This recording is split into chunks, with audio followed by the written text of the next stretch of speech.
Hi there. Today we're going to talk about how you can wedge your clay to prepare it for creating any pieces. So wedging of your clay mixes the clay together.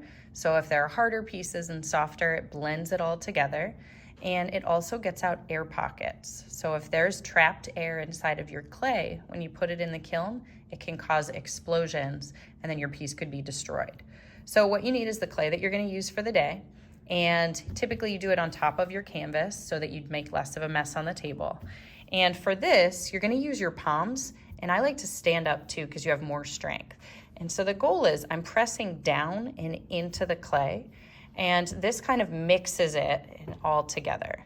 One thing I'm not really showing you is I have my canvas off the edge of the table, and I'm basically sticking my hip right up against it to hold the canvas down. Since the canvas isn't stuck to the table, you don't want it to move too much. And I'll kind of do it with my fingers just so I can show you. So I'm pushing down and in, standing it back up again. And you know that you're doing it right if you start to see a little bit of a spiral. Another way to do it with such a small piece of clay is just to really pat the clay with your hands, and that usually creates a more mixed piece of clay for whatever you're doing.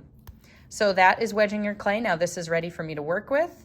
If I have extras at the end, I can throw it back in the recycling bin.